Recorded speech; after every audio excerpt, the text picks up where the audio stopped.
Hi everyone, I get this question so often that I thought I would make a video to explain how to interpret your similarity score on Turnitin. So the question is always, what is a good percentage? What am I aiming for? What's too high? What's too low? And the answer is, it absolutely doesn't matter. And I'll tell you why. First, you need to go to your draft checker under your module where you're going to be submitting your assessment. Now, I'm not going to take you through how to submit your actual assessment in the draft checker. The instructions to do that are on your My SACAP. They're under the resources folder. And so if you don't know how to do that yet, go have a look there. But this is just assuming that you've already submitted and now you've got your similarity score and you want to know what to do with it. So here you find that score under submissions. You view your submissions and you have a look-see at what's going on. Now you'll see I've got a 40, a 39, and a 38.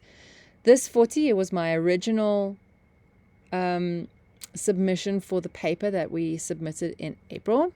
And then I've done another one today. So what happened here was I submitted and there was a sentence that was flagged. And so I changed the sentence, I paraphrased it, and then resubmitted. So let's have a look at the one that I submitted today. So you click on the percentage if you want to go and look at the actual paper, and it'll open up in a new window. It might be a small window. Mine is full screen at the moment, so it might look a little bit different, but it should look similar to this. On the side, you'll see that same number. You click on that number and you go, oh crumbs, it's 38. That seems like a high percentage. However, I put a lot of references. I usually have about 3 pages of references. So I have very high scores all the time.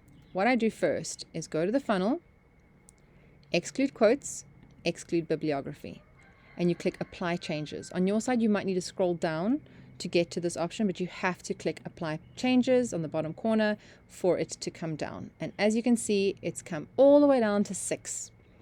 This is the important part. This also doesn't matter that it says 6. What's really important is clicking each and every one of these numbers from 1 down to, I think I've got 17. So it just goes to 17. It could be more for you.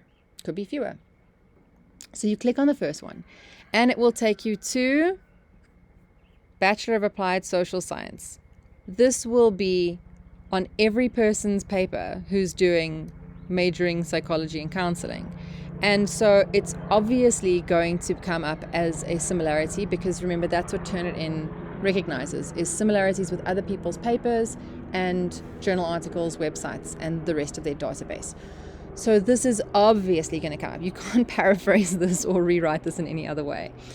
The next I will look at is here. It says dspace.nwu, and I have a look. Okay, so what does it say that I'm saying? It highlights it. And it says on this other source that it's comparing to my paper, the mother and child and Hodgkinson et al. Okay. And mine says mother and child, Hodgkinson et al. So that means that they've used, whoever wrote this paper, this internet source, used the same source that I did. I didn't actually look at this website, but I did look at Hodgkinson. So do I need to paraphrase mother and child? That's not necessary. If I say child and mother, will it add any value to the paper? No.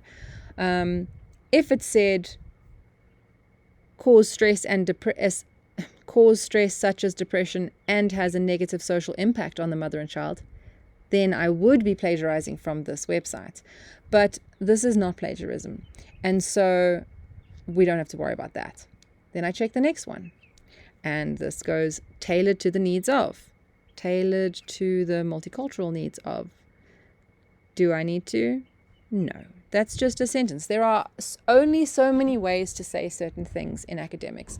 So for example, this comes up a lot where you've got definitions given by famous psychologists. So if you're saying Piaget's theory of child development includes XYZ, that'll probably come up in a bunch of different places. So you need to be discerning whether you are writing it yourself and it just happens to be similar to somebody else's work, or if you really have copied it from that particular source, in which case you either need to add direct quotes and then put the page number where you found it from the original source, or you can paraphrase and then resubmit. And we continue through each and every one of these to have a look at what's being flagged and why. And so if you've gone through each number and you're confident that you haven't plagiarized in any one of these cases, then this number at the top, the 6%, is completely irrelevant. What's relevant is your work that you have done. So I hope that that is helpful. You'll notice that my number was very high, like I said, because I have lots of references. If you have lots of quotes, that also might come up with a high percentage.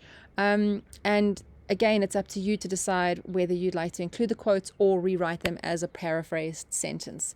So I hope that sheds a little bit of light on the interpretation of your percentage.